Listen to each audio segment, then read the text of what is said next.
Father, and the Son, the Holy Spirit, one God. Amen. Today I want to tell you the story of Pope Kyrillos. Most of you were not born when he was alive. He is a great saint, and I was a child when Pope Kyrillos was a patriarch, and he died when I was a teenager, maybe. I was maybe 16 years old or 15 years old when he died. He was a great saint. When he was young, Pope Kyrillos used to love the church a lot. And he used to love God a lot. At home, and in those times, there were not really too much schooling and education. There were no Sunday school. So when he loved the church books. He used to borrow the books, the Bible, the Cathemeras, and the tradition books, how to behave in the church, how to pray a liturgy, how to attend and go to the monastery and have a retreat. He also loved Saint Mina. You know where Saint Mina is, the icon of Saint Mina? You see that icon of the young man who spreads his hand with two camels next to him? See that icon? And that's what he has here in the icons. Always they keep him next to Saint Mina. Saint Mina was a martyr, and Saint Pope Kyrillos used to love him a lot. That was his saint. And as he grew up, he became much interested in becoming a monk. And when he was young, he learned a lot of the hymns of the church. He learned it by heart. The hymns of the church, Pope Kyrillos used to know by heart. When he was maybe 11, 12 years old, he had finished learning all the hymns of the church on his own. Nobody taught him. He would go to the Ma'allim, and he would learn it from the Ma'allim in the church, and he would learn all of them. Almost by 12 years old, he was done. When he was maybe 18 years old, he worked in a company, and the people in the company loved him because he was honest, and he was hardworking, and if they give them anything to do, he would do it perfectly. And the owner of the company said he wanted to give him a high position in the company, but he said, I have other plans. I cannot stay with you. So his name was Azir. That was his name before he became Mina. So he there was a monk, used to visit them, a priest monk from the monastery of St. Mary at Baramos, used to visit them every year. And every time he goes into the house, Pope Kyrillos used to sit with him as a child and as a teenager and listen to him. He got so attracted to the life of monastic life from this bishop, from this priest. His name was Theodore. So he went to the monastery in 1927. 1927. He went to the monastery of the Baramos, St. Mary, and he lived there as a monk. When they named him, he chose the name Mina, and he became Mina el Baramosi, Mina of St. Mary of Baramos. The Baramos is the name of the dare of the monastery. So in July 31, maybe after he was a monk for 4 years, they made him a priest in the monastery.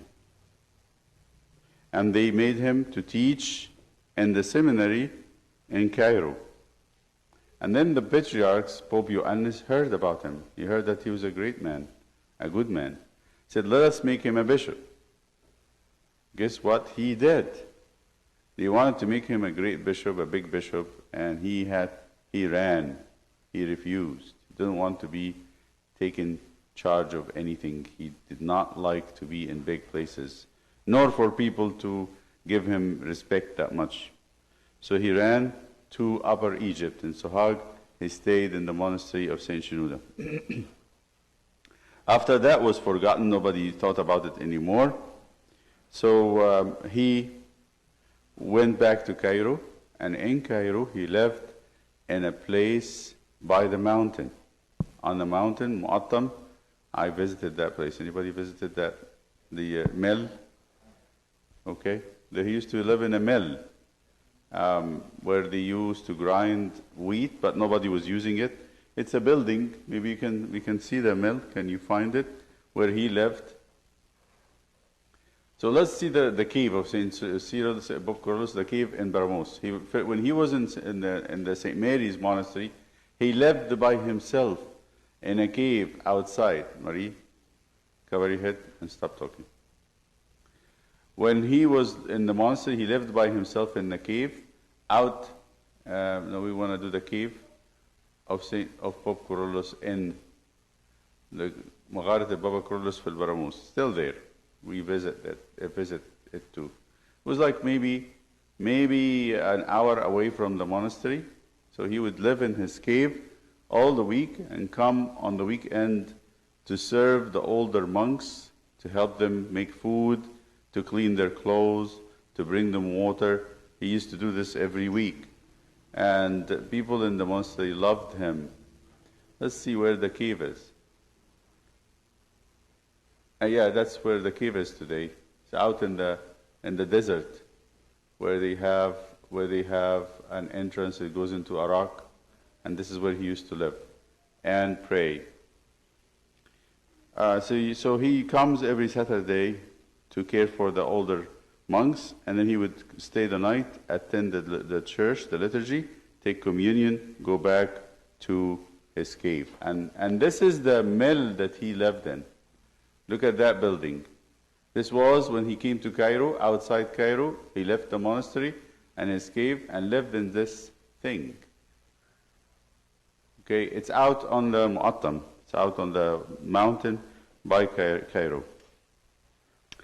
Later, he was made the head of the monastery of Saint Samuel, and he made many cells for the monks and renewed the church over there. Then he went back to Old Cairo, Masr Adima, and he started building a church for St. Mina. Let's go and look at St. Mina's church in Cairo. When he came back, he built a church on the name of St. Mina, whom he loved. The Knesset al-Quddis Marimina for Masr Adima. There he started to be known. Young men came to him and became disciples. He loved prayer. He loved prayer. He used to pray all the time. And also he used to do something very, very different.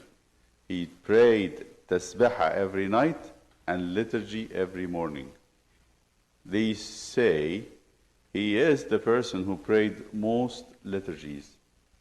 They counted the liturgies that he did, if you count it. So say one liturgy a day for a year, what would that be? How many liturgies a year? 365, right? So if you go that way for 30 years, what would that be? 365 times 30 years. So you multiply, you say 300 times 30 is 9,000. So he prayed at least 12,000 liturgies in his life. That's a big number. That was something to be recorded for him. He started to be miraculous. They used to bring him sick people, and they will be healed. People who have demons, and he would cast out. One time, they say, a priest in Egypt had a person with a demon, and the demon was like driving the person crazy and his family crazy. It was very violent. So they took him to Abuna Yusuf Asad, who was alive then in Al-Haram. And Abu Yusuf Asad started to pray over him, and the demon didn't want to come out. It's a very difficult one. So he said, take him to at the time he was a pope. He was a pope in the cathedral, in the little cathedral before the big one was built. Take him to the pope in Azbakiyat. So they took him to the pope, and Pope Kyrillos was asleep. He was sitting in the seat like this in the church, and his head was down, and most probably he was snoring. So as the person, it was a girl, the girl coming with the demon next to the seat, started to scream, and the Pope was asleep. And it started to scream very bad, and the demon came out, without him even being awake. What does that say? What does it say? That God lives in him. He doesn't have to be awake. He is holy man. So when the Pope at the time departed, they picked Father Mina Bramosi to become the Patriarch, the 116. And he was ordained in 10th of May 1959 with the name of Pope Kyrillos VI. And he, in turn, ordained a Patriarch for the Ethiopian Church. At the time, there was a great friendship between the churches. In November 1959, he started building the Church of St. Mina and his monastery in the desert. 1967, he made the Mayroon, the holy oil, for the first time after a long time. And in April 2nd, 1968, at the time I was maybe 6 years old, 5 years old, St. Mary appeared in Zaytun in his time. St. Mary appeared in the time of Pope Kyrillos, which is a great sign that the church had never seen. No other church in the world had the apparition of St. Mary that everybody saw her.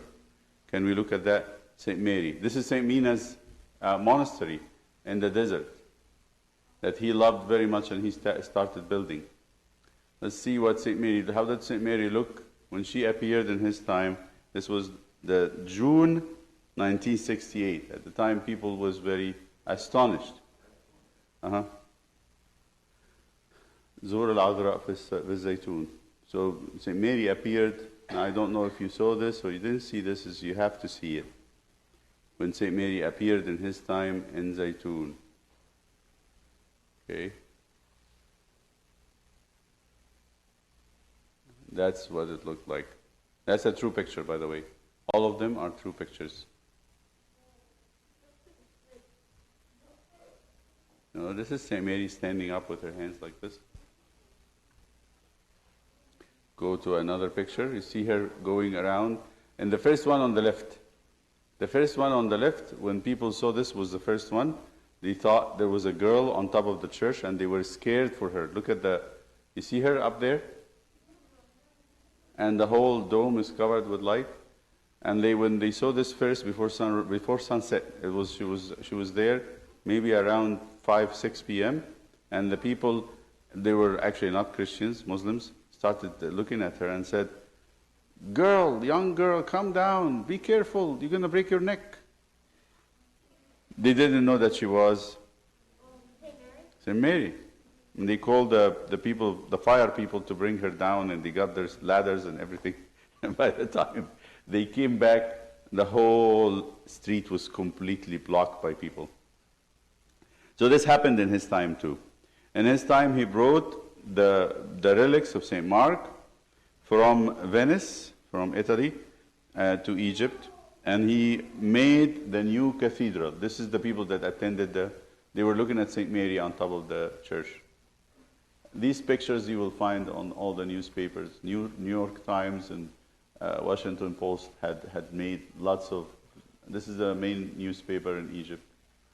Anyway, and he made the cathedral, the new cathedral in Egypt that we use now, and that new cathedral was opened on a day when Haile Selassie, the emperor of Ethiopia at the time, a Christian devout person who is a friend of Pope Kyrillos, came. Can we see that picture? With him and Gamal Abdel Nasser, Pope Kyrillos, Haile Selassie, and Gamal Abdel Nasser coming to put the founding stone for the cathedral. This was a great day. I remember that day. Very great, and they brought it on TV, national TV, because the president was there. So they brought it on national TV, it was black and white. So Gamal Abdel Nasser, Pope Kyrillos, and Haile Selassie, the emperor of Ethiopia, going together, and Pope Kyrillos was holding their hands, and they called him father. Even Gamal Abdel Nasser was a Muslim.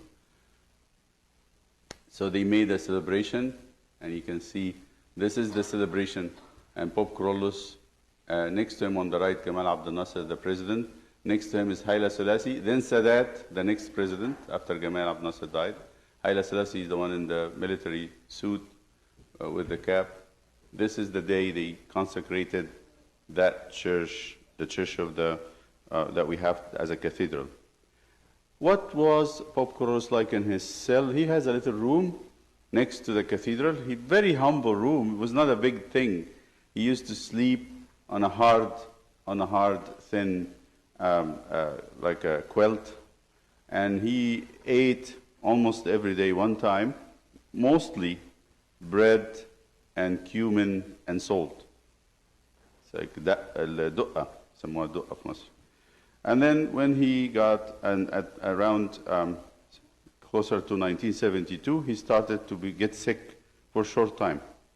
At the time of his departure, when he died, he received many of his children, and he raised the cross in his hand and said, "The Lord will take care of you." And then he gave up the spirit in 25th of November, 1972. So they took his body and put it in St. Mina. Can we go to the place where he is now? His body is in St. Mina's monastery. He loved St. Mina, so they kept him with St. Mina when he died. The day they brought him to the monastery, there was a lot of rain and lightnings and thundering in a way that didn't happen before. After he departed, there was a lot of miracles, many, many miracles. And everyone, I've heard it from almost a lot of people, who asks for the intercession of Pope Kyrillos, the things that he asks for happens. They get what they need. So I want to do the Mazar Baba Kyrillos. Mazar.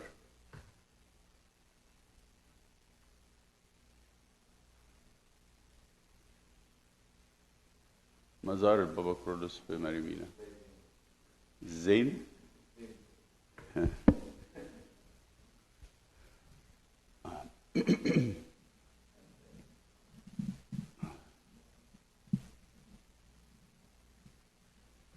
ده جنب الريح؟ اهي جنب الريح اهي. دي زال؟ نسيوها.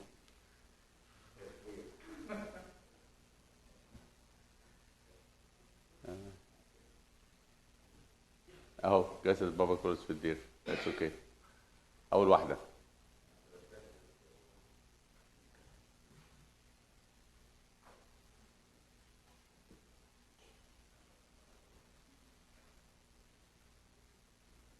If you go to the monastery, this is where. Yeah, that's where it is.